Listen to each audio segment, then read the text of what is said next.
Hey guys. All right, folks, we're here today to check out a band that you guys should have checked out already, and if not, that's on you. The name of the band is DieHumane. The name of the song is Something I Can Never Have, Nine Inch Nails cover. So these guys released their debut album this year, and in my humble opinion, is probably the best debut album of 2023, and right now is in my top 5 albums of the year. That's how much. Damn. Dude, I really like these guys. I really like their sound. I mean, when you think Sal from Pale Horse Named Death plays drums for this band, but it's like a super group. Great cast of cats making great music. Super interesting record. I honestly, I think you would like it. Honestly, I need to show you their album. I need to show you their record because I think you would love these guys. So anyhow, so they released this last week, this Nine Inch Nails cover, and we're here to check it out. All right, you ready? Yeah.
I don't know if I should laugh.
I thought his dick was coming out.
What the fuck? The whole video was shot at Skidwalker Ranch. No, I was going to say it's all AI. It's all Skidwalker Ranch. Skinwalker Ranch. Is it Skid or Skin? Skinwalker. Is it Skinwalker? Whatever. That fucking ranch in Utah. What, that, like... Where the aliens are in the portals and they have the... If it's Skidwalker, then, because Skinwalkers are, like... Things like, Skinwalkers are, like, people that are not people. Yeah, like there's a ranch. Oh, is that what it also... Yeah, it's a Skinwalker Ranch. It's people that are not actually people. Like yeah, they're like wolf people and whatever. They're like... And they're hiding. They're like lizard people and yeah, shit. yeah. Yeah, but there's aliens there. Skinwalker Ranch, Skinwalker, whatever the fuck. It's Skinwalkers because they're wearing the skin and they're walking as if they're whatever. It's on fucking History Channel. Watch it. They've been there for 7 years now, trying to figure out where the aliens are coming from. It's like the Curse of Oak Island minus the digging. Ah, yeah. Minus the digging. That's all. Oh, there's a light in the sky. I was so I felt like I was high, man. Don't let me watch this when I'm high. Fuck, if I watch this when I'm high, I think you know what I'm gonna do?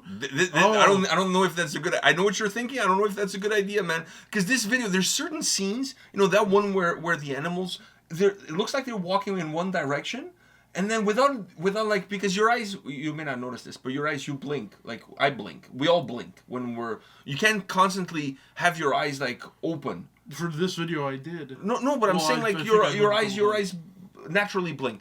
So the animal looks like he's walking in one direction, and then, like, magically is walking in a different direction. Like, the head goes where the ass goes. Like, it's really fucked up. If you watch this high, I don't know, man. I may. You know what? I'll do something where I get together with friends. And everybody watches the video? Everyone watches it high. Fuck, if that's what it's going to take to get the band out there, then fucking do it. That's what definitely I'll do. Definitely not mushrooms, though, because mushrooms and watching this is like, I'm not sleeping that night. Because I'm scared the cow people are coming. Or that guy that was kissing somebody in the bathtub, but then it looked like he was just kissing himself. Or the fat guy at the start. Oh, man. I laughed a little bit. I laughed a little bit, too. Like, because he was glistening. I know, and his belly button was really big. Yeah. Fuck. And then it looked like his dick was coming out at one point, but it didn't. The video is fucked up, man. The video, but it goes well with the music. But it's these AI videos, and you know what's funny is these AI videos, they scare me a little bit because it's just a computer making this shit, and it makes it to the point where like it's semi-real, so they look realistic at one point, and then it merges into something else, and it's the computer using its brain. It's like you're on acid. Yeah, but it's the computer using its brain to render the next thing. So it scares me how accurate some stuff is, and how distorted some of their distorted yet also accurate. If it was a real thing, it would look exactly like that. Like it's the same thing. I never thought about it from that point of view, but you're right. It's so scary. Because there's a moment in time where the images become, and we're not even talking about the music yet, we're just talking about the video. No, but there's a moment in time where they look completely surrealistic, but it takes only a second before they actually become something into that actually be real. Like there's this very thin line between what's real and what's not. The hands on the piano, for example, look so realistic. But then you see like the fingers are all fucking. But then when he presses on the key, his finger fucking bends backwards and it's like liquid. Then it becomes the fake again. But it's minimal. But it's a minimal thing. But there's a very thin line between what's real and what's not, and that's the whole concept in this video. Like if you think about it, like when the guy is in the water, then he looks like he's on the surfboard, then like, and the surfboard part looked pretty real. Yeah, but what I'm saying is you go from one thing that looks real to a thing that also looks real, and in between you have these moments of unclarity, but they're very minimal. Like the moment of unclarity is very minimal. But then it creates something that looks real, but it's completely different from the original. And those moments happen in a way where it's like, when I wake up in the morning and I open my eyes, everything's blurry, and then it takes a little bit for your brain to understand what you're watching. And I think for me at least, it's almost like your brain takes the moment of unclarity is so short between two things that look real, that start in one way but then becomes another, that your brain doesn't have enough capacity to absorb that change, and it tries to make that change make sense and be real at the same time. So everything looks even more real even through that distortion piece, because your brain naturally tries to make sense of something is watching that made sense before, but now it doesn't make sense, but now it makes sense again. Like, it's really fucked up. It really fucks up your brain in order to try to, like, sometimes when things were distorted a little bit, I was like, man, that looks like, I think I know what that looks like, but no, it doesn't fucking look like anything. But your brain is trying to trick you into thinking that, no, that is something. You just not paying attention, not looking well enough, whatever it is. Like, it's fucked. That's what it is. It's fucked. Yeah, man. And then the song, okay, I'll be honest with you. I enjoyed the song, but it's definitely an acquired taste. So is 9 Inch Nails. I mean, they're covering Nine Inch Nails. Mm-hmm. I would argue that DieHumane is a band that I think you will like their original material. Wow, is this different from the original material? There's some elements here that are part of their original, like those more doomier guitar riffs with the drums. I like the not jazz, but like the saxophone. Yeah, they stuff. have that in their own sound. So I classy. honestly think you're gonna, because I know you like I'm not saying that they sound like a pale horse named Death. They don't. But there are some. But there's some elements. They have some elements. There's from the newest album. They have some elements in this. So I think you're gonna like their original material. The way the chorus comes across, it's very similar. They have a great lead singer. They have great guitar playing. I mean, they're a great band with great musicians. So anytime you put great musicians together, you're gonna make great music. At least that's how it should be. And more often than not, it is. I honestly think their original material will be more of your cup of tea, and I really like the way they did their album because each song has an intro, but on the record they separated, like if you listen to it on the digital format, they separated the intro from the songs. So if you want to skip the intro and just get into the tracks, you can do that. So I think you're gonna enjoy listening to the vinyl. Then it's different because it goes in sequence and you kind of get the whole experience. I think because this song was. But Nine Inch Nails is an acquired taste. I don't know, but I think it's because this song was so long. I got so lost into the song, but just the video, it was the main thing that got me lost.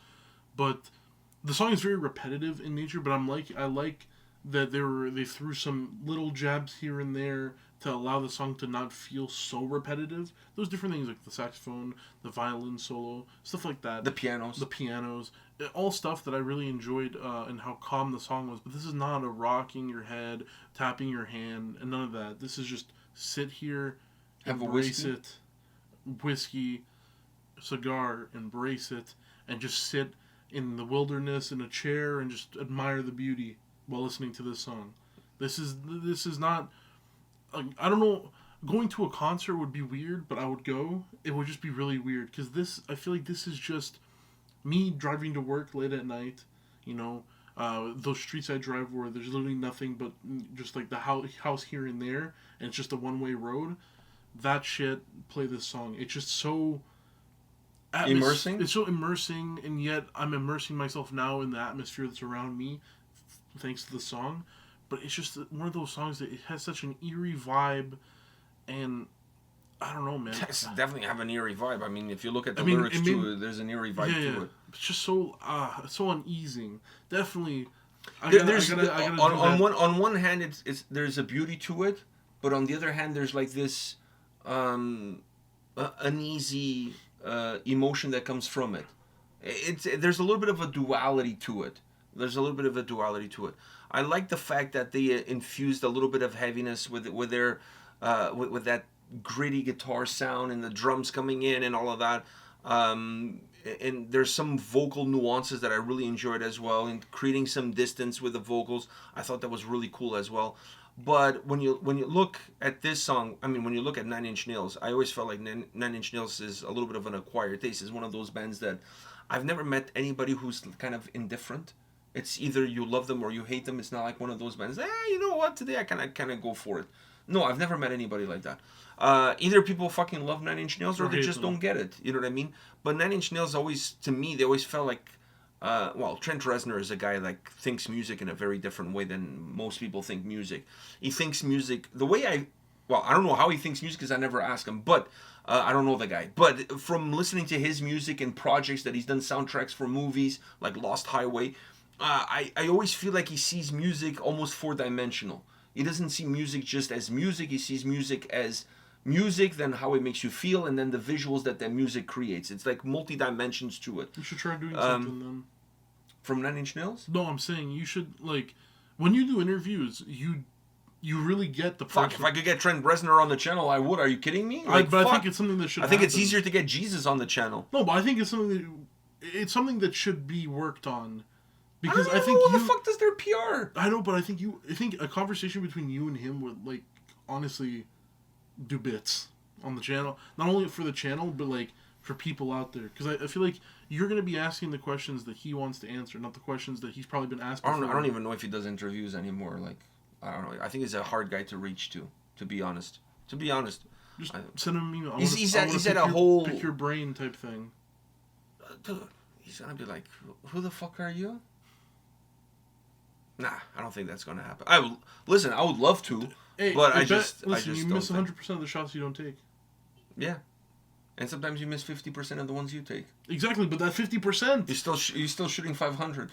That In baseball, that's pretty good. If you're batting 500 in baseball, that's fucking good. In baseball, batting 315 is pretty good. That's Hall of Fame numbers. If you finish your career with 315 batting average, that's Hall of Fame numbers. So, anyways, I would love to talk to him because I would love to pick his brain and find out how he sees music and how he envisions music. But Nine Inch Nails is a band that kind of does that. I think they did it justice to the track, and at the same time they did justice to the track.